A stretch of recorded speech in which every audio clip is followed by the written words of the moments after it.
À reprendre et terminer cette matinée par une table ronde où l'idée va être d'explorer finalement un peu la dernière partie de la conférence de Mélanie de ce matin qui suggérait des pistes de réflexion citoyenne là-dessus. On va plutôt se poser la question, on va aussi se poser la question au fond, dans une perspective d'éducation aux médias, de développement d'un regard critique sur l'environnement numérique et médiatique,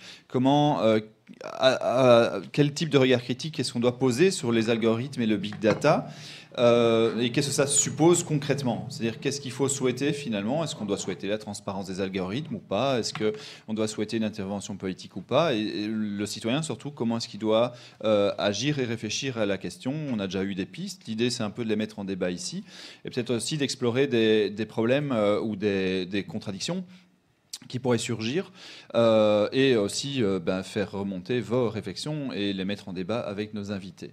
Alors pour cette table ronde qui va durer 1 heure, nous avons en plus de Mélanie 3 invités. Thibaut Philippette qui est professeur et docteur en information et communication à l'UCL dans la section ou la faculté Commu. Nous avons Jean-Luc Manise, qui est, lui, directeur des activités d'éducation permanente au Centre socialiste d'éducation permanente, et qui est également journaliste chevronné sur les questions du numérique, en particulier dans le monde associatif, et Pierre Antine, qui est directeur de la médiation culturelle ici à Point Culture, et qui a piloté depuis 2 ans, je pense, une réflexion sur justement le rapport entre citoyenneté et numérique au sens large, avec, je crois aussi, un focus sur les algorithmes. Donc voilà un panel qu'on a voulu un peu diversifier, donc pas uniquement une approche académique et universitaire, mais aussi un retour de terrain finalement de quelle activité on peut développer concrètement. Alors, avant de rentrer dans le vif du sujet, ce que je propose, c'est que nos 3 invités qui se sont rajoutés présentent peut-être chacun la perspective qui leur est propre et peut-être la manière dont vous avez problématisé ces questions à votre niveau, pour faire comme ça un petit détail, pour détailler un peu finalement, pour détailler d'où vous parlez sur ces questions. Et puis après, on rentrera dans le vif du sujet. Voilà, Thibaut, si tu veux commencer. Voilà, bonjour à toutes et tous. Comme Daniel m'a introduit, donc effectivement, je suis enseignant et chercheur à l'UCL au sein de l'école de communication et au sein plus spécifiquement d'un groupe de recherche qui s'appelle le groupe de recherche en médiation des savoirs.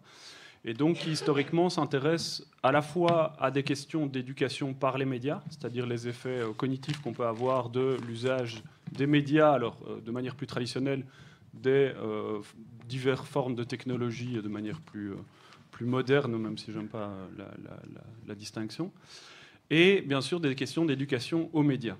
Alors, dans ce cadre-là, alors différentes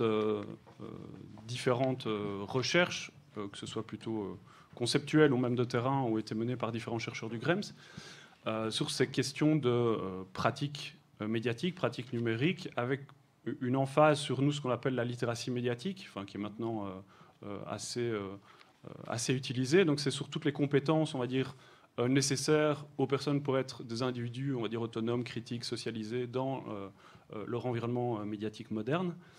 Et évidemment, la question de l'algorithmie rentre dans nos réflexions, tout comme on s'intéresse à d'autres questions qu'on a théorisées sous des... Après, c'est des notions, je ne vais pas être rébarbatif, de sociomatique et d'autres aspects qui automatisent finalement un certain nombre de dimensions relationnelles et sociales à travers des outils d'interface, des outils de mise en réseau, etc.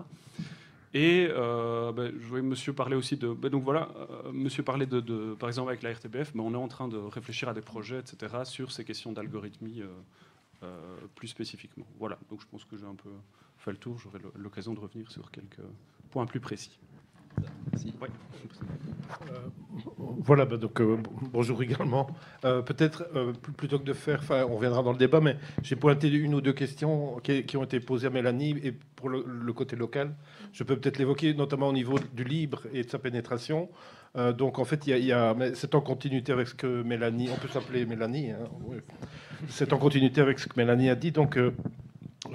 Donc en France, dans le secteur associatif, le livre est très, très bien représenté parce qu'il y a une volonté politique et une sorte d'injonction d'utilisation. On a un taux de 60% d'utilisation, et donc c'est dû au pouvoir, je dirais, subsidiant ou soutenant qui donne cette injonction-là au niveau administratif. En Belgique, la situation est plus compliquée. Il y a une note d'intérêt politique qui pousse à privilégier le libre, mais sur le terrain, il n'y a aucun, vraiment, à la limite, c'est l'inverse. L'administration utilise quand même encore pas mal les documents Microsoft et propriétaires.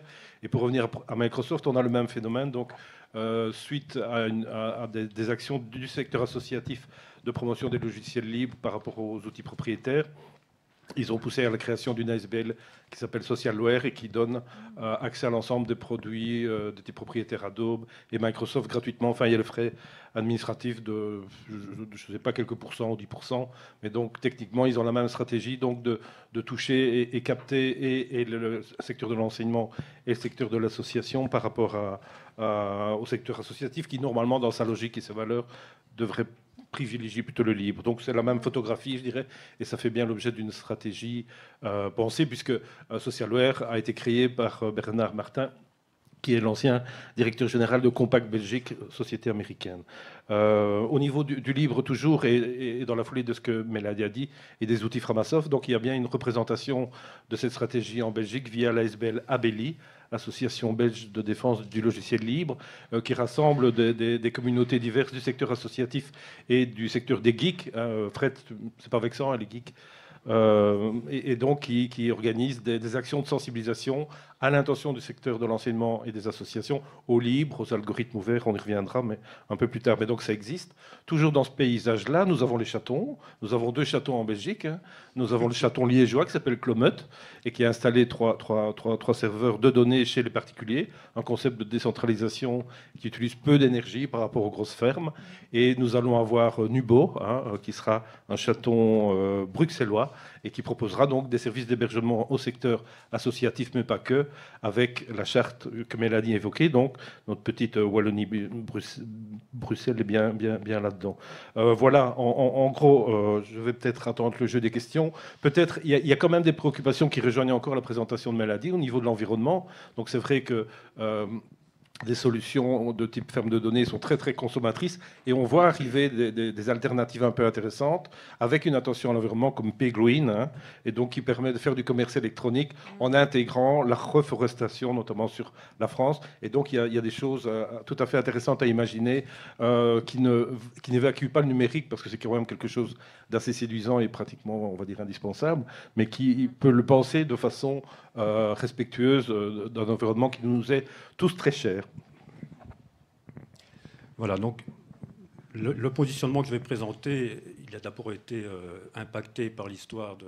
On est passé de la médiathèque à Point Culture, donc on a pris le numérique de plein fouet et on a dû se repenser en termes d'accès à une diversité culturelle. Plus précisément, je vais me positionner par rapport à un groupe d'associations qui a mis en place, on commence le 3e cycle, un processus d'apprentissage et de réflexion sur le numérique dans la manière de changer les métiers de la culture. Ça s'appelle Pour un numérique humain et critique. Alors l'histoire de ce groupement, ça vient de Bouger les lignes, qui est lancé par la ministre, qui a différentes, j'allais dire chapelles, mais c'est pas comme ça qu'on disait, coupoles pour réfléchir des thématiques différentes, dont une sur le numérique. Et donc quand je participe à ces travaux-là, il apparaît très vite que c'est déjà orienté, donc c'est pour intégrer et adapter le secteur culturel à la recommandation culturelle telle qu'elle est pratiquée par les GAFA. Et donc c'est déjà importer dans le secteur culturel un modèle qui fait ses preuves ailleurs, mais selon des autres logiques et des autres finalités.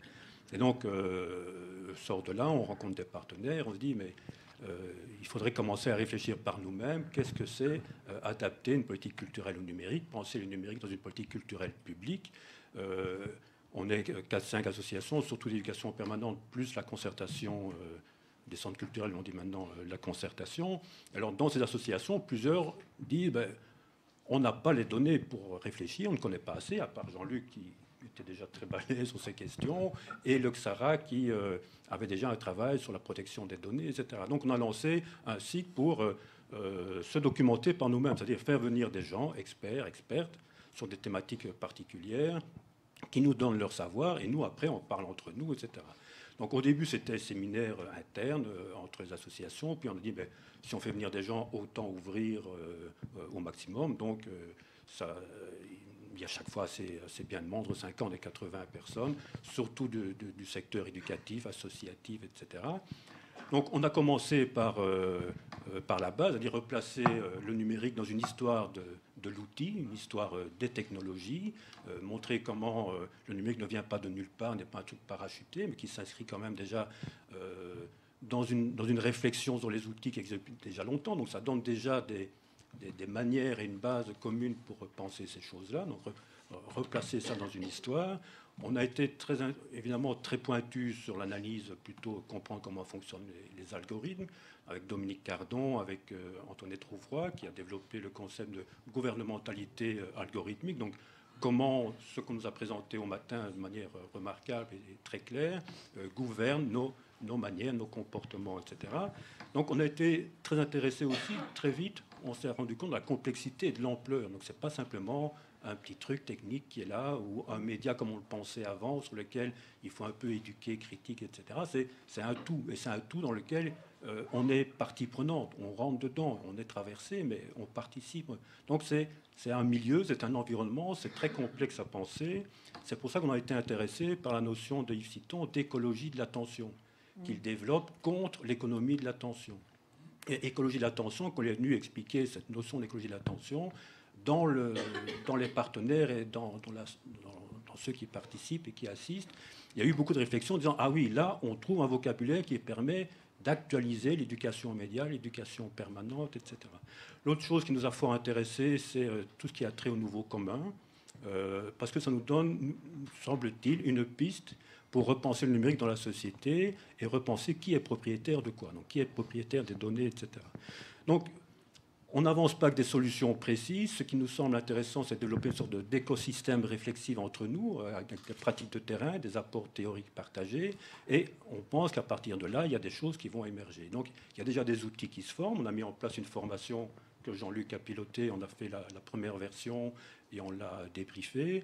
Plusieurs partenaires ont fait des publications. La Revue Nouvelle a fait un dossier dans un de ses numéros. Et toutes les conférences se retrouvent sur le site de Point Culture. Donc il y a une base documentaire qui continue pour avancer sur la réflexion là-dessus.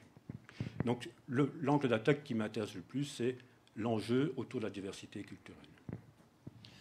Très bien, merci. Alors, pour ouvrir le bal de la contradiction, hein, l'idée serait triste qu'on soit tous d'accord. Donc, l'idée, c'est peut-être de trouver des points de désaccord pour justement susciter le débat. Éventuellement, hein, si ensuite on est tous d'accord, bah, tant pis ou tant mieux. Sur la question des algorithmes, on évoque parfois la problématique du fait que ce sont des algorithmes fermés. Hein, celui de Facebook, de Google, on ne les connaît pas. On ne peut pas les connaître. C'est un secret protégé, industriel.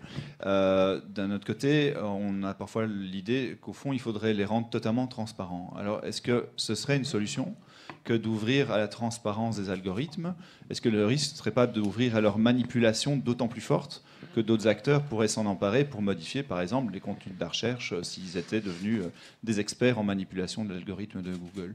Donc, de ce point de vue-là, est-ce que pour Monsieur Tout-le-Monde, ce serait vraiment une porte que d'ouvrir l'algorithme, au-delà du fait même que souvent, c'est des formules mathématiques incompréhensibles qui nécessitent des diplômes et des études que personne n'a. Voilà, je ne sais pas qui veut éventuellement réagir là-dessus. Jean-Luc? Pour introduire, hein, parce que je pense que Thibault a des remarques très, très pertinentes à ce niveau-là. Pour en continuité avec ce que Mélanie a dit, effectivement, l'algorithme, c'est une écriture, c'est une recette. Et donc, le fait d'en avoir l'écriture, si on n'est pas informaticien et même, reste un petit peu abscon et pas très clair. Antoinette Rouvroy a fait un papier dans Le Monde là-dessus, en disant, mais est-ce que ça a réellement un intérêt de les rendre plus transparents? Parce que de toute façon, ils restent peu compréhensibles.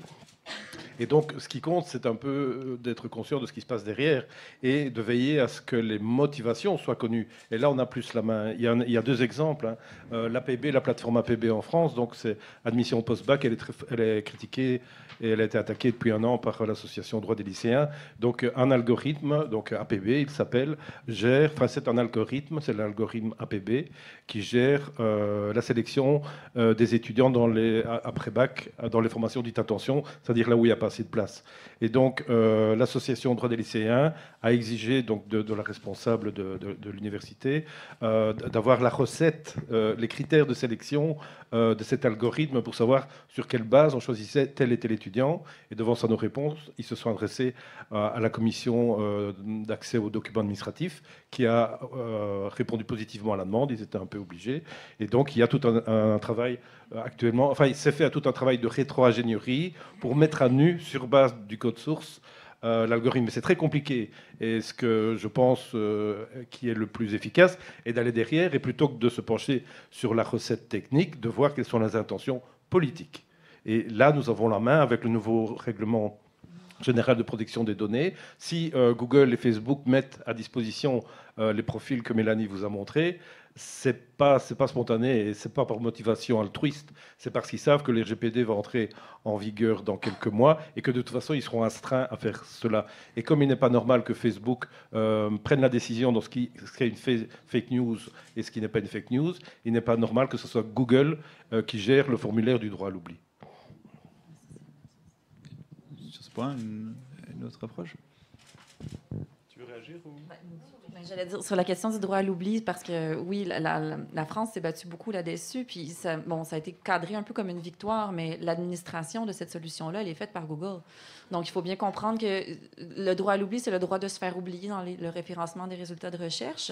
Donc, par exemple, si on a été, je sais pas, incarcéré, on a payé sa dette à la société, on a le droit qu'il ne ressorte pas des choses qu'on a fait il y a 15 ans dans les recherches actuelles qu'on fait sur le nom d'une personne, par exemple.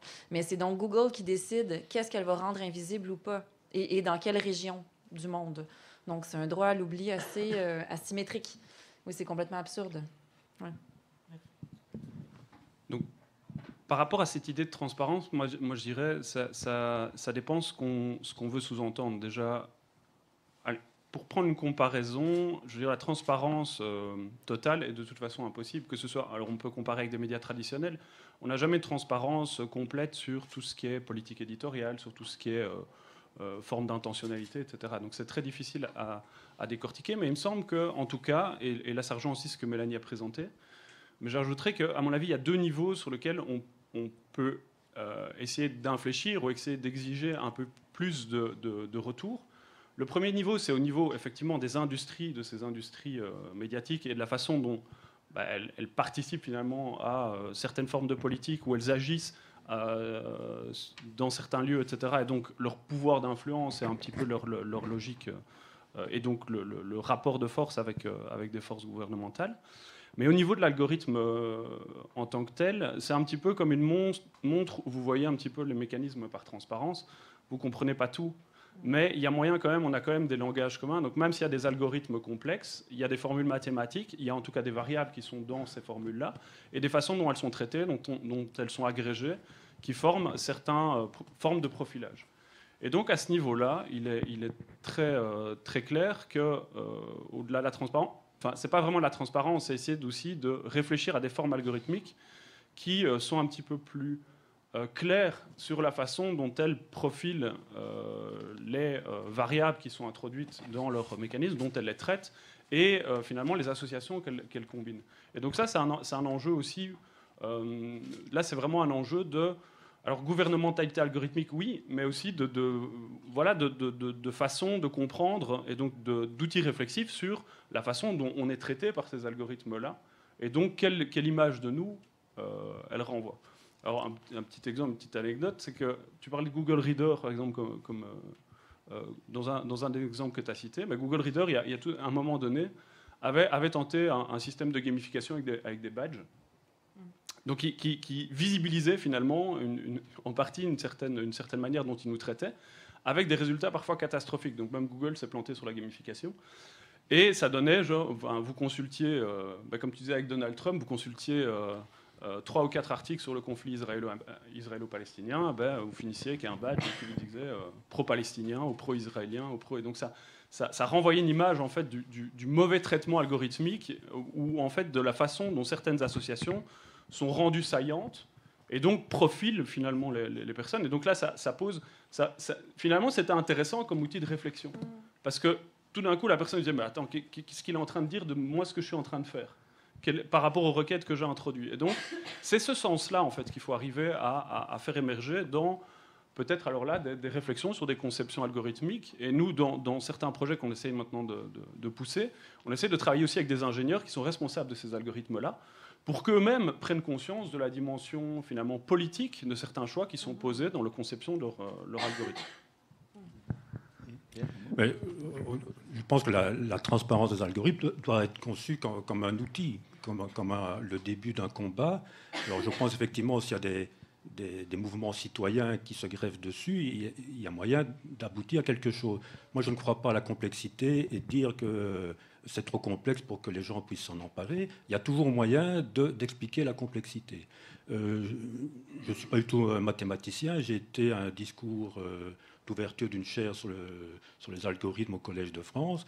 Je ne serais pas allé à toutes les séances, mais la première séance, c'était en français, avec un peu de concentration, on peut comprendre. Donc la complexité, on peut l'expliquer, mais il ne suffit pas de dire, expliquer l'algorithme, il faut qu'il y ait des mouvements citoyens qui expliquent, qui s'emparent de la question, etc.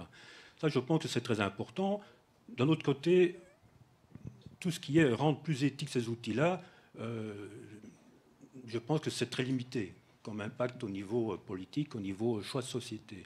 Je pense toujours à l'image très cruelle qu'utilise Marc Ouniadi sur ces questions-là, en disant on peut débattre de tel ou tel aspect pour rendre tel usage du média ou tel usage d'Internet plus éthique. Pour lui, il appelle ça de la petite éthique, c'est-à-dire dans les contraintes qu'on nous donne, on aménage des accès, on aménage des comportements au jour le jour qui nous satisfont un peu plus au niveau de l'éthique, mais les grandes questions qui font qu'on est dans ce jeu-là, on ne les pose plus. Donc il utilise comme image cruelle les hamsters dans leur roue. Quand ils sont dans la roue, à l'intérieur de la roue, ils peuvent soulever toutes les questions éthiques qu'ils veulent, mais ils ne peuvent jamais se poser la question « pourquoi je suis dans la roue ?» Donc je crois qu'au niveau de l'engagement, le questionnement politique sur l'impact de la recommandation culturelle gérée par les algorithmes, il faut aller plus loin qu'améliorer les processus au niveau de l'éthique, etc. Est-ce que je peux réagir? En réaction à ça, c'est une posture intéressante. Cependant, moi, je pense qu'il existe une telle chose qu'une pratique responsable et informée des médias sociaux. Et je pense que c'est un des sentiers qu'on doit baliser et travailler et aménager. Mais juste un autre petit point sur la transparence des algorithmes, c'est pas tant de divulguer les opérations mathématiques, quoique a priori, je serais plutôt favorable à ce qu'on le fasse, même si je ne peux pas nécessairement interpréter ce que ça veut dire, cette opération complexe mathématique. Moi, ce qui m'intéresse, ce sont les valeurs qui sont encodées dans cet algorithme-là. Et pour montrer un exemple très parlant, mes collègues viennent d'en citer, mais par exemple, pour revenir à Facebook, Facebook est très, très bon pour donner l'impression d'écouter sa communauté, je mets des guillemets, d'écouter ses consommateurs pour aménager des modifications dans son interface.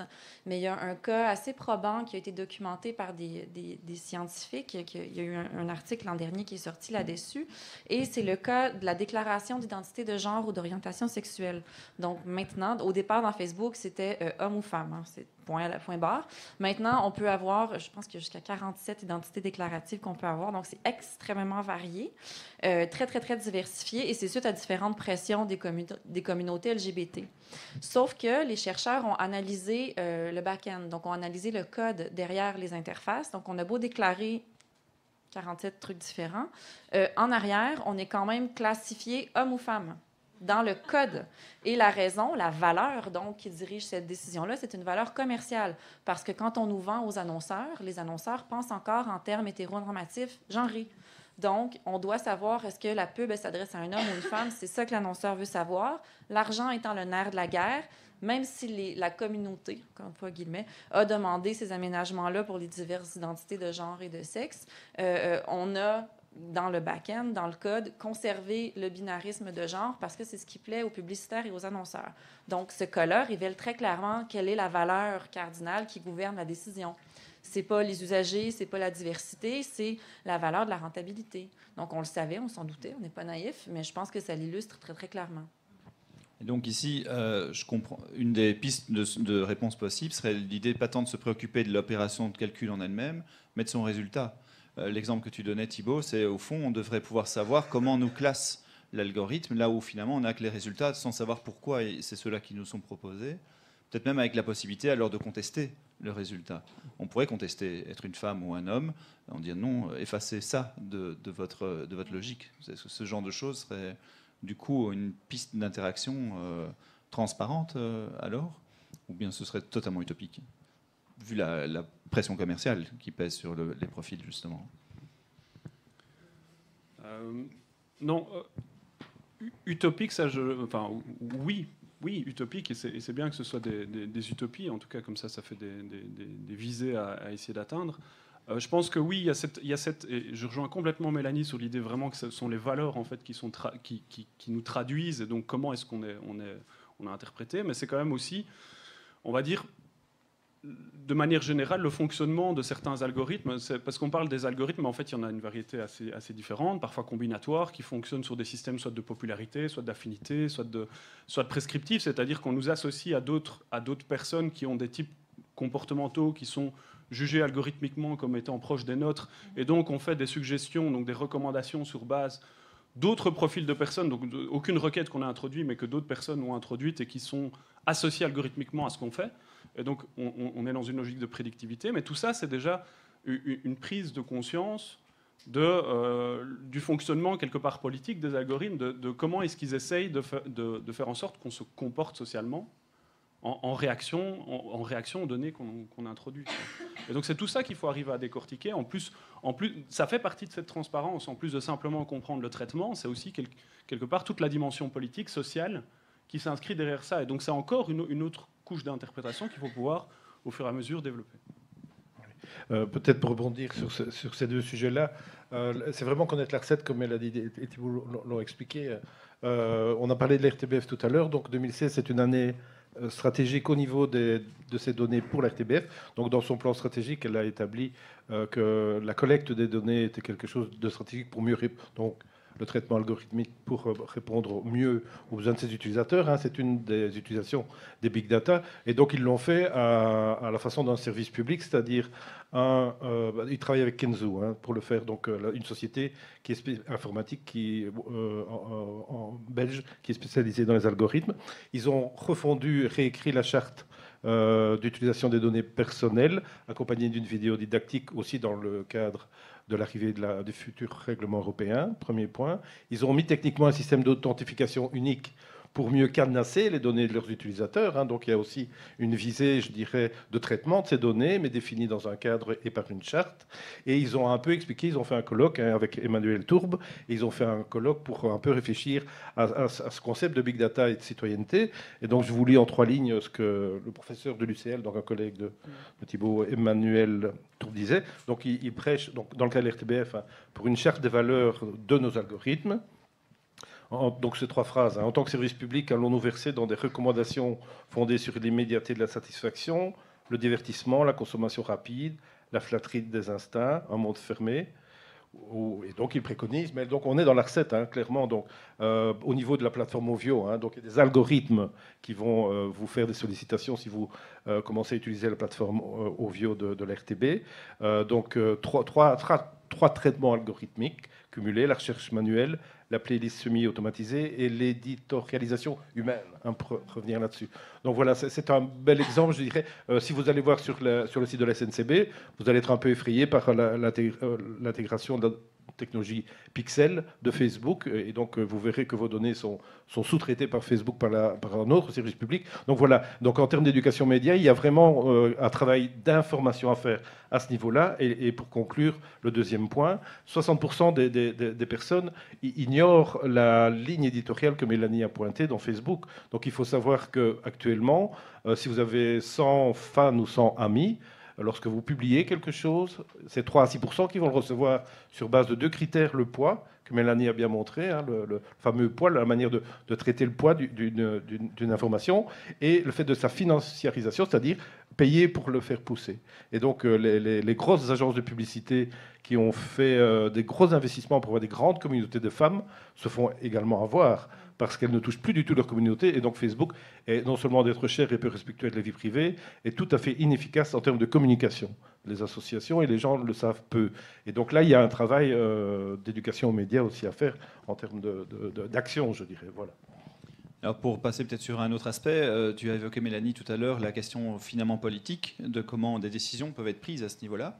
Est-ce qu'on n'est pas dans une situation un peu paradoxale où on en viendrait à souhaiter presque une nationalisation, voire une étatisation de tout ce système, une régulation fiscale, une régulation réglementaire, voire des algorithmes certifiés par l'État comme étant publics, par exemple, alors que quelque part, la question de la vie privée, elle est fort basée sur un fantasme, un fantasme et surtout une crainte qui est celle de se protéger face à l'État, justement. Finalement, quand on présente les problèmes des données personnelles, la vision finale, c'est se retrouver en prison pour ses opinions politiques. Est-ce qu'il n'y a pas, quelque part, qu'est-ce qu'il faut, finalement, quelle voie prendre? Est-ce que la voie de la politique n'est pas celle aussi, finalement, de l'étatisation de toutes ces données privées qui, pour l'instant, restent effectivement privées au sens où elles appartiennent à des entreprises et pas forcément au public? Donc, est-ce que là, il n'y a pas une pente glissante? Est-ce que la Corée du Nord est le modèle, par exemple? Peut-être que chez eux, c'est très clean, les algorithmes, on ne sait pas. Hein? Donc voilà, c'est sur ce point-là. Et puis après, on ouvrira plus aux questions pour voir si d'autres aspects peuvent sortir des personnes ici. Personne ne se lance.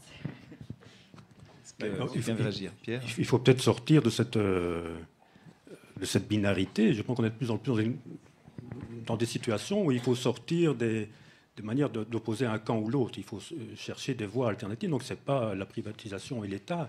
Il y a d'autres manières de penser la propriété aujourd'hui. Il y a des mouvements qui le montrent. C'est peut-être vers là qu'il faut aller. Je reviens à Yves Citon. Il dit toutes ces économies-là sont basées sur ce que nous produisons. Donc, il y a eu, comme dans tout mouvement de naissance d'économie capitaliste, à un moment donné, une enclosure d'un bien qui est un bien commun, qui est un bien partagé, qui vient de tout le monde, etc. Donc ça existait à différentes histoires du capitalisme. Et c'est un peu ça qu'on est en train de vivre.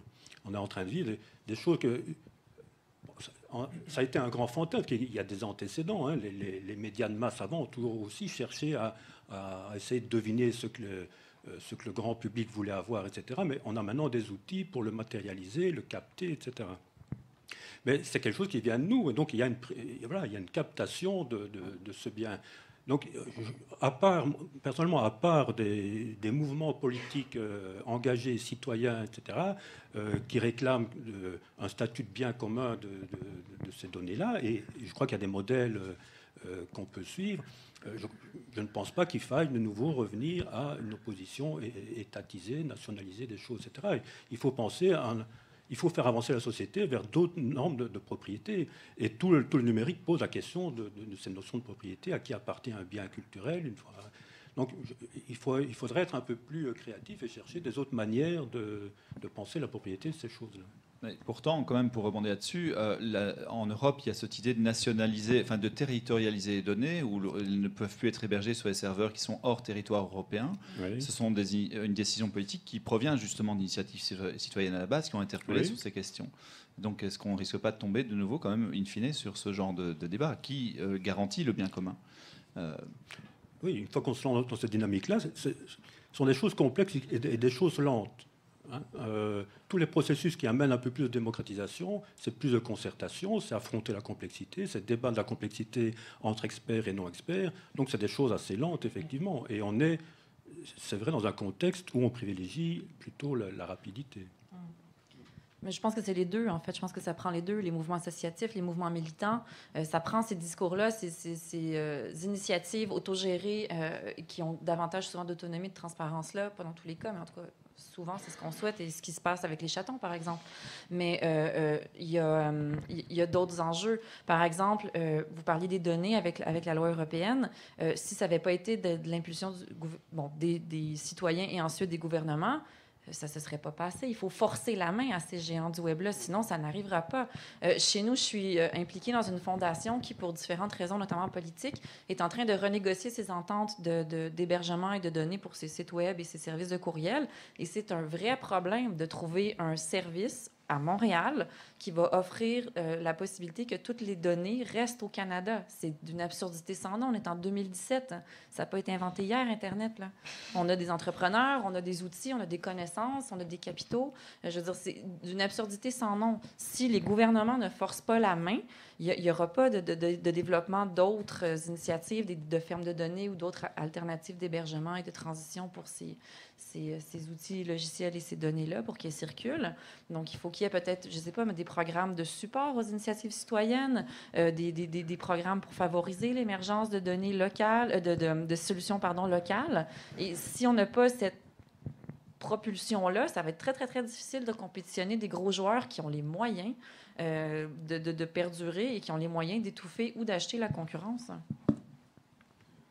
Oui, je pense qu'autour de cette notion de bien commun, des sociologues comme Boltanski et Thévenot avaient montré ça, c'est que c'est assez compliqué de à la fois établir qui peut être un garant du bien commun, et on voit qu'il y a des peurs morales par rapport au contrôle, et donc contrôle gouvernemental, et on a vu ce que l'histoire nous a donné par rapport à ces dérives. Maintenant, le contrôle de grands acteurs économiques et industriels qui collectent toutes ces données-là. Donc il y a énormément de peur morale par rapport à ça, et en même temps, je pense que finalement, le bien commun va être garanti par de plus en plus de tensions entre différents acteurs. Et le fait qu'il y ait des acteurs associatifs qui montrent des projets, alors il y avait le projet Framasoft avec toute la dégooglisation Internet, etc. Mais tout ça sont des manières de montrer qu'il existe toujours, malgré des modèles dominants, des modèles alternatifs. Si à un moment donné, les modèles dominants écrasent complètement tous les modèles alternatifs, bah là c'est on va dire la perdition totale. Maintenant, tant qu'il y a des modèles, on va dire alternatifs, qui essayent de montrer que voilà, on peut repenser les choses différemment, on peut réfléchir à ici, en l'occurrence, au traitement algorithmique de manière différente, on va arriver finalement à faire en sorte que c'est ces tensions-là entre différents acteurs qui font qu'on peut imaginer des formes de bien commun ou de penser vers un bien commun qui émerge.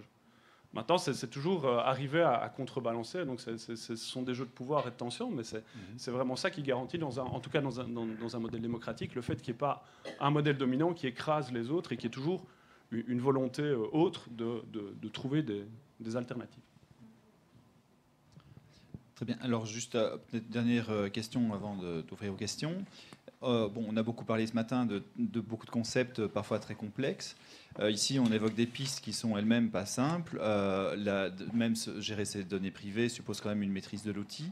Est-ce qu'au fond, l'éducation dont on parle ici ou la pratique des algorithmes dont on parle n'est pas quand même de facto réservée à une, je ne vais pas dire une élite, mais en tout cas à une très petite partie de la population qui est capable de maîtriser ces questions?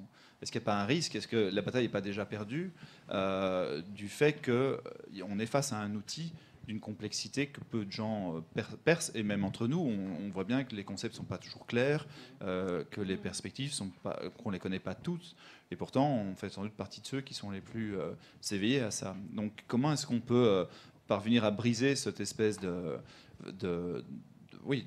comment est-ce qu'on peut populariser une attitude plus consciente face à ces questions? En Belgique, en tout cas, on parle de fracture numérique du deuxième degré. Donc la fracture numérique du premier degré, c'est l'accès. Et l'accès, la plupart des personnes l'ont. La fracture numérique du deuxième degré, c'est la difficulté à rentrer un CV en ligne, à bénéficier des services administratifs en ligne, à avoir le contrôle de son identité numérique. Clairement, la réponse, c'est l'éducation. Donc c'est l'enseignement, c'est la formation continuée, l'éducation permanente, populaire. Tous les mots peuvent varier, mais en fait, s'il y a un investissement critique à faire, c'est à ce niveau-là. Et sans prêcher pour notre chapelle, c'est ça la réponse, évidemment. Mais à une autre échelle que ce qu'on peut le faire actuellement. Parce que je pense qu'il y a un effet de masse. Moi, je n'ai pas de solution et je suis assez perplexe par certaines choses qu'on peut observer, notamment sur la diversité culturelle. Et je ne vois pas comment, au niveau de la recommandation culturelle qui baigne un peu la société actuellement, qui est hyper efficace, hyper confortable et qui est très pratique à certaines choses, à certains moments, je ne vois pas comment, dans ce système-là, réintroduire l'attrait pour une diversité culturelle. J'appelle une diversité culturelle un contenu culturel qu'on n'attend pas. Actuellement, la rapidité de suggestion, parce que ce n'est même plus quand on dit oui, c'est un service, les algorithmes, c'est un service qui répond et qui nous font trouver ce qu'on cherche. Ce n'est même plus vrai.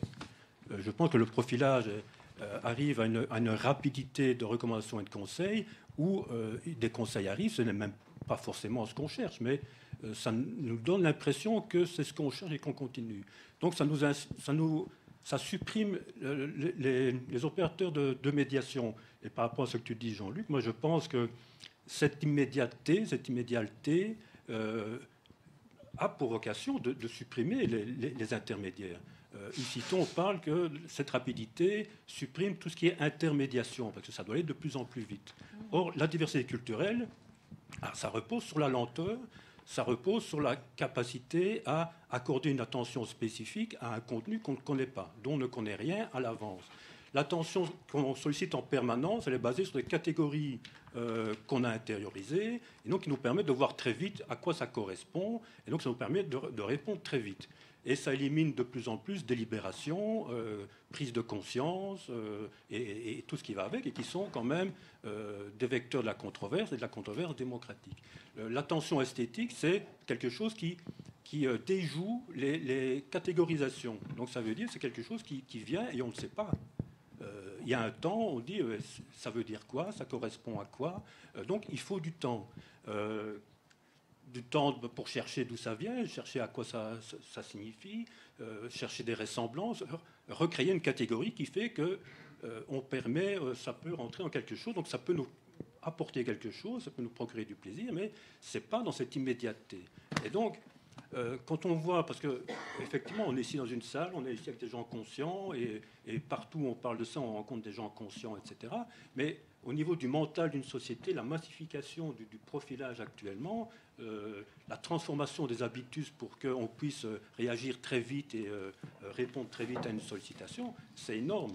Et donc là, je crois qu'il faut avoir un engagement politique au niveau des politiques culturelles publiques beaucoup plus conséquente pour renforcer le jeu des médiations culturelles, des acteurs, des opérateurs culturels, de la médiation, qui crée du lien autour de biens culturels dans la société.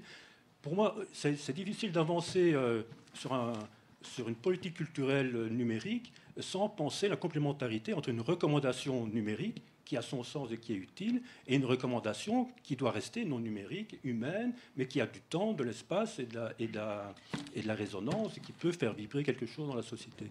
Il faut penser les deux, et il faut de l'investissement. Je crois que tu as raison ce rôle-là, mais si on en reste à ce stade-là, je pense qu'on va beaucoup souffrir. Au plan d'idéal, je suis assez d'accord. En même temps, sur le terrain, se joint à ces deux fractures puis à cet impératif de diversité, la réalité des personnes qui se sentent complètement larguées par rapport au numérique, notamment parce qu'elles se sentent incapables. Quand on prend en compte des vrais enjeux de littératie numérique, je reviens à mon père encore, par exemple, qui est une personne débrouillarde, impliquée politiquement, il est élu municipal, c'est quelqu'un de très intelligent et d'articulé, mais qui ne travaille pas avec des outils numériques tous les jours et qui a très peu qui n'a pas eu de l'éducation supérieure. Donc, c'est des personnes pour qui le mot même éducation n'est pas du tout attrayant. Il y en a plein des personnes comme ça. Au Québec, on a des statistiques faramineuses d'illettrés, donc malheureusement, de personnes pour qui l'éducation, ça ne s'est pas bien passé. On aura beau faire des cliniques dans les centres communautaires, ils ne vont pas venir. Ils ne se sentent pas concernés par l'éducation. Pour eux, l'expérience qu'ils ont, c'est qu'ils n'étaient pas bons. Malheureusement. Donc, ça fait partie peut-être d'un système d'éducation qui est en train d'évoluer, de changer, tant mieux, mais ça fait partie du contexte. Donc, je pense qu'une des logiques auxquelles il faut notamment s'attaquer dans nos missions à chacun d'entre nous, c'est de démystifier la technologie, de défaire cette espèce de sentiment de peur et d'incapacité face à l'objet technique, et donc d'encourager. Et moi, ce que j'observe, notamment chez les citoyens et citoyennes les plus seniors, c'est qu'on va se mettre à s'intéresser aux outils techniques. Il y a 2 grands vecteurs. Ce n'est pas scientifique, c'est plus ce que j'ai observé. Il y a le vecteur des petits-enfants. Quand les parents deviennent grands-parents et que tout à coup des petits-enfants avec des photos qui circulent et du FaceTime et du Skype ou tous les outils de vidéoconférence, tout à coup, on a envie peut-être d'avoir une tablette. Tout à coup, on a envie peut-être d'avoir un ordinateur, d'avoir une webcam, de comprendre ce que c'est, comment ça marche. Et je pense que c'est une porte d'entrée qu'il faut saisir, de commencer par un outil plus facile comme une tablette versus un ordinateur, et puis y aller comme ça pour consolider un sentiment de capacité d'agir face à l'outil technique, démystifier cette bête-là. Je reviens à mon père, ça a été carrément un vecteur facilitant, les petits-enfants. Ensuite de ça, il y a le vecteur de la santé. On a des populations vieillissantes. Les gens veulent se prendre en main, s'informer, s'outiller. Donc, c'est aussi un autre vecteur pour être capable d'aller chercher de l'information sur notre situation, notre réalité de santé, trouver les soins, etc., etc. Donc, peut-être que ce sont 2 portes d'entrée un peu moins épeurantes que de dire éducation média, même si c'est ça qu'on fait finalement. Hein. Puis je ne dis pas que ce n'est pas ce qui se fait, là, mais je pense qu'il ne faut vraiment pas minimiser la peur de la technologie et le sentiment d'incapacité, parce que c'est vraiment des choses qui gardent les gens et qui les préservent de jouer, de bidouiller un peu avec la technique. Oui, je pense effectivement qu'au niveau de l'éducation aux médias, il y a un vrai enjeu de rapprochement, on va dire, sur des questions d'éducation aux technologies, à la technique, mais pas pris simplement comme des outils abstraits extrêmement complexes à aborder, mais justement, et là je rejoins ce que Pierre disait, je pense que la complexité peut vraiment être abordée de manière très concrète avec les outils que l'éducation aux médias avait à l'époque, même si, pour moi, il y a vraiment un shift de perspective quand même qui se crée. C'est-à-dire que l'éducation aux médias, depuis les années 80, le modèle qui est quand même le plus prégnant, c'est le modèle des mass médias traditionnels. Et donc, je vais caricaturer le modèle fonctionnaliste, mais c'est toujours l'idée qu'il y a un émetteur, un message, un récepteur, et qu'au niveau du récepteur, il faut travailler pour qu'il puisse à la fois décortiquer les intentions de l'émetteur, ce qu'il a voulu dire, etc., et la façon dont le message est construit, ses typologies, etc. Enfin, je ne vais pas reprendre tout ici un cours des modèles classiques en éducation aux médias. Mais je pense qu'ici, par exemple, par rapport à certaines formes de technologies algorithmiques ou autres, on est face à des réalités qui sont différentes. C'est-à-dire que si on considère un média, alors il y a plein de définitions des médias, on en parlait encore hier avec Mélanie qui était venue assister à un séminaire qu'elle a animé avec autant de brio qu'aujourd'hui. C'est dire que la vision d'un média est, on considère, alors je vais vous donner une définition complexe, mais on dit que c'est une activité humaine distincte qui organise la réalité en texte lisible en vue de l'action. Ça, c'est une définition qu'Anderson avait donnée en 88. Mais il y a toujours cette idée qu'il y a une intention, donc derrière, il y a une activité humaine. Or, face aux algorithmes, qu'est-ce qu'on a ? On a plutôt une réactivité automatique à un récepteur qui, en fait, a quelque part un espèce de miroir qui joue au ping-pong avec lui en essayant de s'ajuster. C'est à peu près ça. Et donc, du coup, dans les enjeux de l'éducation aux médias, c'est aussi arriver à mettre au point de l'éducation aux technologies, comme on pouvait faire intervenir, par exemple, un réalisateur sur comment il a construit un film, qu'est-ce qu'il a voulu dire, un peu ses sources d'inspiration, etc. On peut faire venir un ingénieur, essayer de voir faire vulgariser des choses. On peut commencer à utiliser des manières de faire qui sont dans la tradition de l'éducation aux médias, mais avec cette perspective qu'il y a vraiment une transformation de ce que sont les médias. Louise Merzeau, feu Louise Merzeau, malheureusement, le disait déjà aux 30 ans du Clémy. On est vraiment face à ça. Donc on est face à des outils de mémoire qui captent des choses sur ce qu'on fait en tant qu'utilisateur. On peut pas donner une intention à un algorithme. Oui, il y a une intention dans la construction de cet algorithme, mais l'algorithme, il s'ajuste, c'est simplement un outil qui s'ajuste. Et donc là, il faut arriver à repenser aussi ces dimensions techniques d'ajustement, d'interface. C'est ça aussi. On a eu plein, finalement, le plaisir que tu disais qu'on cherche, le plaisir ou l'expérience optimale qu'on peut avoir avec ça, depuis les années 80, c'est le fait qu'on interface tout. Et donc, on parlait par exemple du codage ou de l'HTML pour les pages web. Moi, je suis toujours étonné avec mes étudiants quand je leur montre simplement le code source de pages web, qu'en fait, ils ne se rendent même pas compte qu'il y a ça qui décrit une page. Et donc, je ne dis pas que tout le monde doit être décodeur, que tout le monde doit comprendre tous les langages informatiques possibles et imaginables, pas du tout. Mais en tout cas, c'est des choses qui participent aussi du fait de... vous comprenez que c'est construit, vous comprenez que ces dimensions-là, on n'a pas besoin de connaître les balises, tous les attributs de chacune des balises, ce n'est pas l'objectif. Mais c'est dire, ben voilà, là, ça décrit tel élément de la page. Là, vous voyez qu'il y a tel type de métadonnées. Donc, quand vous tapez dans un moteur de recherche, vous avez ceci. Enfin, voilà, tout ça sont des choses qui sont assez simples, que beaucoup de personnes peuvent comprendre et qui font partie maintenant des enjeux de formes d'éducation aux médias, on va dire, actuelles, qui répondent à des enjeux actuels. Très bien, merci. Alors, je propose de voir maintenant si quelqu'un veut injecter dans l'algorithme de la table ronde quelque chose pour le tester, cet algorithme. Est-ce que cet enjeu de citoyenneté, donc, qui est la compréhension de ces algorithmes, est d'après vous aujourd'hui en Belgique pris à la bonne mesure par les autorités, ou est-ce que c'est plutôt une initiative, j'ai l'impression, plutôt citoyenne ou de groupes spontanés de citoyens, comme je vois émerger beaucoup de ces codeurs dojo un peu partout, mais j'ai pas l'impression qu'il y ait une vraie action, je veux dire, des autorités en la matière. En Wallonie et un peu moins à Bruxelles, mais il y a un dispositif qui s'appelle les espaces publics numériques de Wallonie. Donc il y en a 179 et il y a un objectif de le monter à 250. Ils ont connu un parcours fort chahuté avec l'arrêt de la convention sous Furlan, la récupération chez Marcourt et là, normalement, pérennisation avec Géolet. Mais donc c'est toujours un petit peu comme en Belgique. Hein, voilà, ce sont des vents variables. Mais donc le dispositif a clairement une vocation d'éducation et de réduction de la fracture premier degré, deuxième degré. Et donc là, il y a un dispositif qui existe, qui n'est pas pérennisé au niveau financier pour l'instant. Il y a quelque chose qui est dans le tube, mais donc voilà. Mais donc il y a quand même un dispositif qui existe et qui est soutenu par la région wallonne. À Bruxelles, le réseau Cabane est en essai de reconstruction, donc là c'est un peu plus chaotique. Mis à part cette initiative-là, c'est du ressort effectivement du secteur associatif, de l'éducation populaire et de l'enseignement. Et dans l'enseignement, c'est vrai que la partie équipement et la partie agenda digital posent question au niveau des moyens disponibles.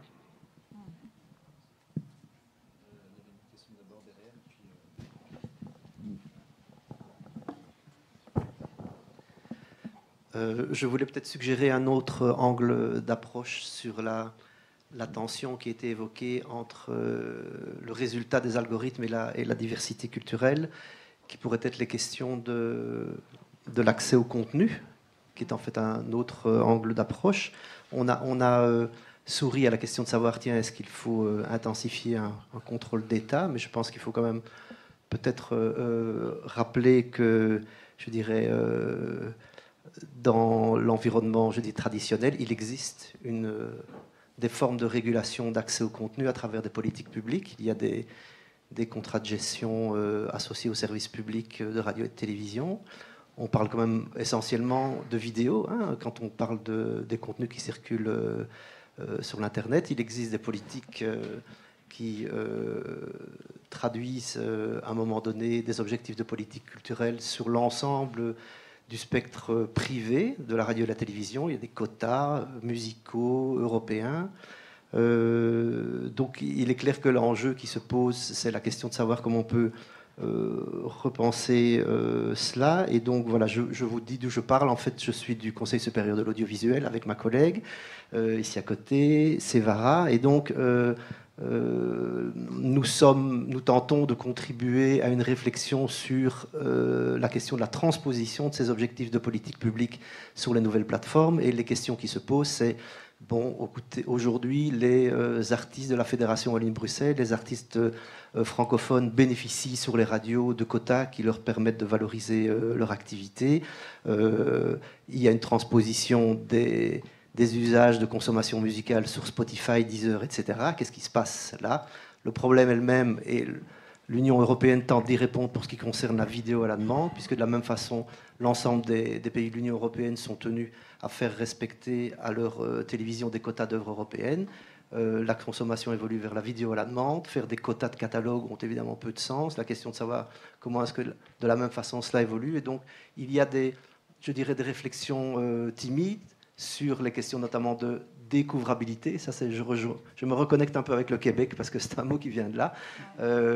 Les services publics de télévision, l'UER notamment en Europe, tentent de défendre l'idée d'une politique d'accès au contenu d'intérêt public, à travers éventuellement une modification de la directive en cours, de la directive européenne qui permettrait aux États membres de faire cela. Donc voilà, je pense que la difficulté, c'est que c'est très timide au niveau de ces réflexions-là, mais je pense que ça peut être aussi un autre angle d'approche. Dans quelle mesure est-ce que la nouvelle prescription des algorithmes, qui remplace la prescription des éditeurs de radio et de télévision, en tout cas pour les contenus audiovisuels, qui étaient tempérés jusqu'ici par des prescriptions réglementaires en disant ben oui, la radio et la télévision, les éditeurs ont la liberté totale de programmation, mais ils doivent programmer une certaine proportion d'œuvres musicales francophones de la communauté française. Dans quelle mesure est-ce que la nouvelle prescription algorithmique pourrait trouver, je dirais, une tempérance dans une approche de politique publique qui pourrait s'y appliquer. Donc voilà, mais tout ça est quelque chose que nous percevons comme, je vous dis, assez timide en termes de réflexion. Je pense que voilà, il y a assez peu de choses qui sont produites pour l'instant, mais on sent qu'il y a une préoccupation claire du fait du transfert des usages de consommation audiovisuelle. Alors, peut-être une réaction peut-être rapide, mais après, je propose qu'on prenne 2-3 questions en groupe et qu'on vous les soumette parce que le temps, malheureusement, va plus vite que nous. Bon, mais c'est une question extrêmement complexe, là, donc rapidement, je vais vous dire ce que j'aurais voulu dire à mon gouvernement en 2014. Ne manquez pas le bateau. Parce que nous, le gouvernement Harper s'est assis en 2014 avec certains géants de l'Internet, notamment YouTube, pour parler de quotas. Et finalement, la position canadienne, ça a été de dire, mais finalement, Internet, c'est pas vraiment un média ou c'est pas vraiment à considérer sur un même pied d'égalité que les autres médias, donc basta. Et puis maintenant, avec les statistiques d'écoute des jeunes, les moins de 18 ans, Snapchat et YouTube, c'est les principales sources d'information, information prise au sens large, on ne parle pas que d'actualité. Donc, j'ai bien hâte de voir comment ça va évoluer tout ça. Pour la diversité culturelle, pour la valorisation de nos productions culturelles locales, des récits, des thématiques québécoises, canadiennes, belges, etc., c'est un vrai enjeu. Et également pour le bien commun et la cohésion. Il fut une époque où la cohésion sociale passait beaucoup par les journaux et la télévision. Notamment au Québec, la télé a vraiment une place particulière pour se faire des références communes, pour partager un certain humour, etc., etc.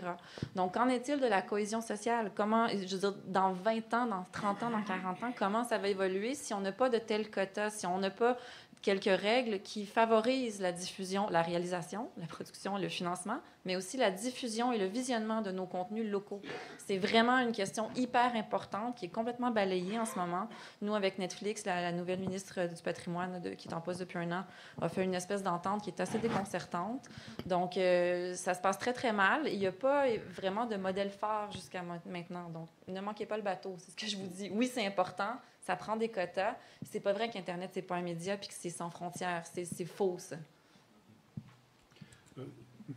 Un son de cloche, je suis d'accord sur le fond, mais un son de cloche un peu différent aussi, c'est que si la norme, quand on met en application des quotas, c'est quand même que ça doit arriver à un certain niveau d'audience et qu'il y a une diversité nationale, et que cette diversité nationale, où qu'elle soit, s'inscrit dans un courant mainstream, je pense que c'est une diversité qui n'est pas très intéressante.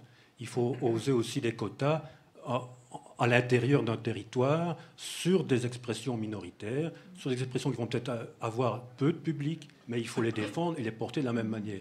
Or, je vois que l'exigence d'audience et de répercussions rentables, etc., est quand même ce qui prime de plus en plus. Je vois aussi que dans les instances d'avis de la fédération, où je traîne parfois aussi, c'est quand même une préoccupation qui redescend de plus en plus, parce qu'il y a une exigence aussi, faites des bons choix, il faut que là où on va investir avec l'argent public, il faut que ce soit des trucs qui soient montrables, qui soient diffusables, etc. Et je vois que ce qui est un peu différent, ce qui demande une attention esthétique différente, ça ne va pas rentrer dans le quota national, parce que c'est un peu compliqué, etc. Donc, se baser uniquement sur un quota lié à une région de nationalisation, à mon avis, ce n'est pas suffisant pour défendre la diversité organique dans la société. Merci. Je propose maintenant qu'on prenne alors les questions qui restent pour essayer de voir dans quelle mesure on peut les globaliser. Merci. Bonjour. Je vais jouer peut-être un peu ou l'oiseau de mauvais augure ou le pessimiste, mais en écoutant vos différentes interventions, enfin, je relève plusieurs choses. C'est d'une part au niveau de l'utilisation de l'utilisateur moyen de la population, des différents outils, des différents médias qui sont à sa disposition. On se rend compte qu'on a d'une part une difficulté assez forte de sortir des grands médias. Enfin, quelqu'un qui veut ne plus être sur Facebook, quelqu'un qui veut arrêter d'utiliser les suites Google ou autres, il faut avoir une sacrée volonté et il faut pouvoir accepter de devenir moins performant, moins efficace dans sa manière de gérer son environnement numérique. Et d'autre part, on n'a pas non plus une connaissance, une sensibilisation du grand public sur ces questions-là. Du coup, on en arrive à cette question que l'intérêt public sur la question, j'ai l'impression qu'il n'est pas particulièrement fort, justement par ce manque de compréhension et de connaissance. Et donc, s'il y a un manque d'intérêt public, est-ce qu'on ne va pas aussi avoir un manque d'action de l'État sur ces questions-là en termes d'évolution de l'éducation aux médias dans l'enseignement, dans le soutien des initiatives, en termes d'éducation aux médias, mais aussi dans le soutien des initiatives citoyennes dont on parlait tout à l'heure, d'aller vers une transition, vers des alternatives, et qui plus est, histoire de ne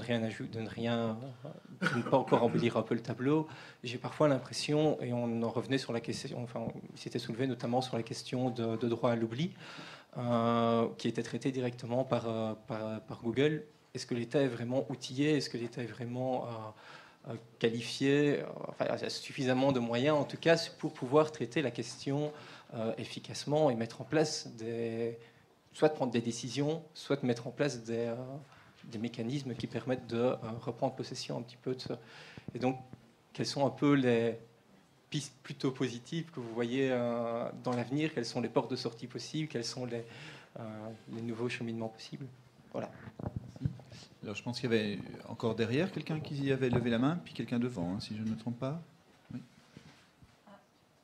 Tout à l'heure, une main s'était levée. Peut-être que c'est rétracté. Hein, La question a été subsumée. Ouais, c'est ça. Alors, devant, il y a... Donc c'est un petit peu en continuité de ça. C'est vrai qu'il y a toute cette problématique de la gestion du temps si on veut passer en logiciel libre.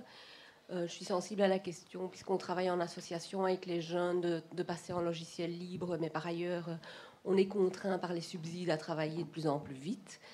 Et il y a une autre question qui est, c'est clair qu'à l'école, ça me semble la place pour l'introduire, mais il faut savoir par exemple qu'en Belgique, les enseignants ne reçoivent pas, c'est le seul métier où on doit payer de sa poche et de son salaire son ordinateur.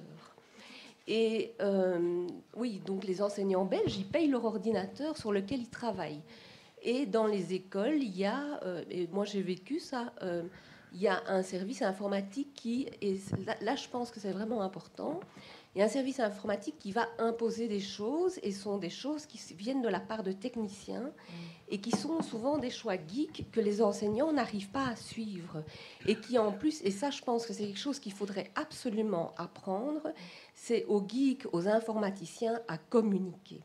Et je trouve qu'on ne leur donne pas de cours de communication et à leur expliquer un choix qui est expliqué est acceptable. Mais quand on vous impose des choses comme ça qui tombent de quelqu'un qui vous regarde avec mépris, ça passe pas bien. Alors, la question que vous disiez par rapport à la technique et au fait que les gens sont tellement démunis et se sentent tellement mal à l'aise par rapport à la technique, en fait, nous, on travaille là-dessus. C'est exactement la même chose qui se passe avec l'enseignement des mathématiques et des sciences. Et c'est de nouveau un problème de communication. On dit tout à fait. J'ai comme envie de réagir. J'aimerais. Eh bien voilà, je vous propose alors peut-être un dernier tour de table pour réagir à ces remarques et puis on clôturera là. Je vais commencer comme je piaffe d'impatience. Ben oui, étant prof, puis moi d'ailleurs, c'était pas, pourtant j'adore ce que je fais, hein, mais c'était pas, c'est un peu un accident de parcours que je me sois retrouvée professeure et chercheur. Parce que je suis très curieuse et j'ai besoin de comprendre. Donc, c'est un peu... J'ai travaillé en publicité auparavant. Et chaque fois qu'on me disait quelque chose comme « mets donc à jour telle affaire ou installe tel logiciel », j'avais peur de faire exploser la boîte. Donc, je posais plein de questions. J'attendais que tout le monde soit parti du bureau pour faire les trucs. J'ai croisé les doigts, je comprenais rien. Puis après, j'appelais un ami, puis je posais des questions. Donc, c'est peut-être parce que j'ai passé par ce chemin-là de me sentir profondément incapable que j'ai vraiment un souci de vulgariser, d'essayer de traduire dans des mots simples. Avec mon père, on rit beaucoup parce que je fais plein de métaphores mécaniques. Il a déjà été mécanicien dans sa vie pour essayer d'expliquer ce que c'est qu'Internet puis comment marche un téléphone intelligent. Donc, mais c'est un vrai effort pour moi, surtout plus je suis dans le milieu académique, plus j'intègre le lexique et le vocabulaire académique. Puis on a une déformation dans l'université, c'est que comme on a une tendance à définir, on parlait de définition de qu'est-ce que c'est qu'un média, ben, quand on fait de la vulgarisation, forcément, il faut accepter de peut-être laisser tomber une portion de la spécificité de notre jargon académique, de sa précision, pour gagner en capacité à rejoindre l'auditoire auquel on s'adresse. Et ça, c'est très peu valorisé dans le milieu académique. C'est pas enseigné dans le milieu académique. Vous seriez stupéfait du nombre de profs d'université qui n'ont aucune formation en pédagogie. C'est une aberration absolue. Donc, c'est très peu enseigné et c'est un vrai défi, c'est un vrai effort de traduction. Quand je fais des conférences pour différents types de publics, il y a un vrai travail de recadrer, de remâcher les mots, et c'est un travail qui n'est pas rémunéré, qui n'est pas encouragé, qui n'est pas valorisé dans le milieu académique. Par exemple, pour l'avancement de ma carrière, c'est aucunement vu comme un plus dans mon CV que je fasse des interventions de type... Donc, et c'est un gros problème du point de vue académique. Il y a d'autres problèmes, mais bon, du point de vue académique. Et puis, pour revenir à la première question qui était super compliquée et à volet. Oui, un peu pessimiste, mais avec je sentais la lumière quand même, quelque part. Donc, je réponds à cet appel à la lumière en disant je ne suis pas du tout une radicale.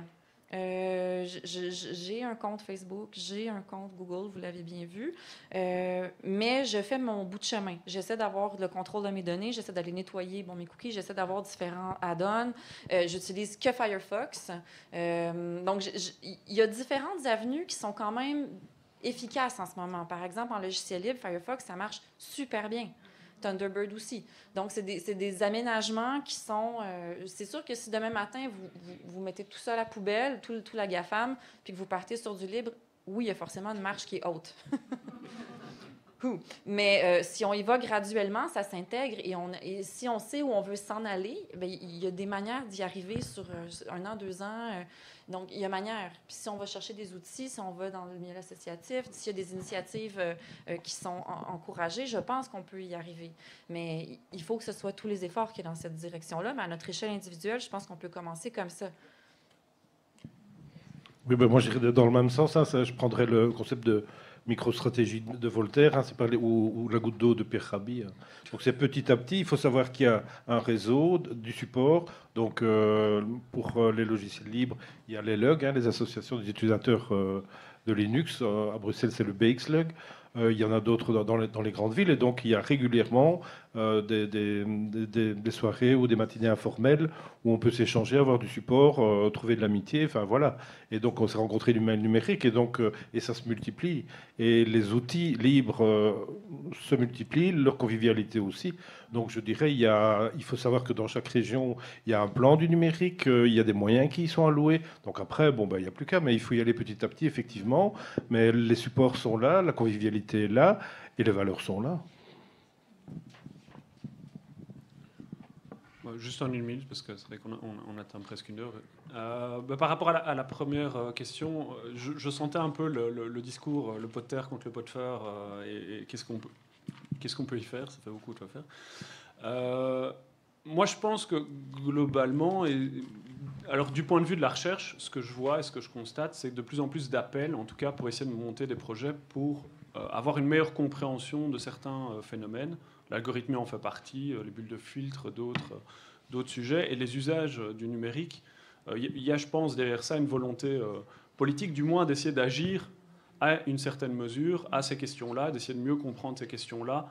Mais tout ça prend du temps. Et effectivement, face à des acteurs dominants qui ont un pouvoir économique, qui ont un pouvoir d'influence, etc., c'est toujours compliqué de dire comment est-ce qu'on peut efficacement contrebalancer ça. Et je pense qu'on ne le peut pas. Mais on ne peut pas ne pas non plus essayer de monter des projets qui essayent de faire avancer les choses en termes de compréhension. Alors passer d'un système complètement monopolistique à un système complètement alternatif, je pense que c'est un mythe aussi. Mais effectivement, il y a des passages qui peuvent être faits. Moi, j'utilise avec les étudiants Framasoft dans certains exercices, et ils ont l'habitude des outils Google, et Framasoft, ça marche très bien aussi, quoi. Donc voilà, c'est des usages qui, au fur et à mesure, deviennent des pratiques, sur la sociologie des usages. Donc voilà, c'est un petit peu ça.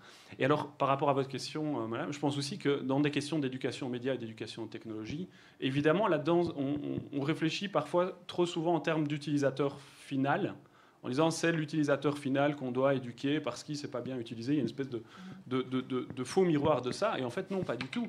C'est qu'il y a toute une chaîne en fait, d'intervenants dans ces questions-là.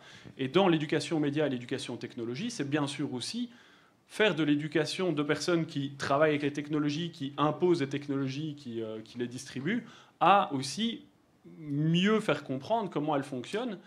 Au même titre que c'est aussi, alors là c'est même au niveau des concepteurs, c'est à faire des technologies qui sont alors mieux adaptées à ce que l'utilisateur a envie d'en faire. Et pas non plus, ça, moi je vois dans plusieurs écoles, dans les projets que j'ai suivis, la catastrophe de l'introduction de technologies massives, tableau blanc interactif, tablettes, etc., sans former les enseignants, en disant maintenant vous avez vos outils, vous êtes parés pour faire un super enseignement. Et ben non, ça marche pas. Et donc en fait...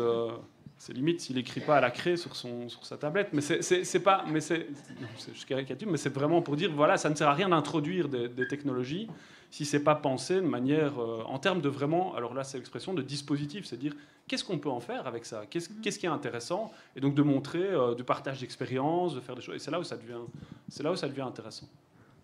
Mais le monsieur vient quand même avec, je pense, une réalité de terrain qui est vécu brutalement, et on peut se l'imaginer. Moi, je peux imaginer très bien aller dans une classe et dire arrêtez, expliquer Facebook, expliquer les algorithmes, les dangers, etc. Et après, je pense beaucoup de gens vont mourir au nez. Mais oui, mais c'est super pratique, c'est super bien, etc. Donc, et encore une fois, je ne pense pas qu'il faut promouvoir les outils, comme dit Jean-Luc, il faut aller vers des choses différentes, etc. Je ne pense pas que ce soit suffisant.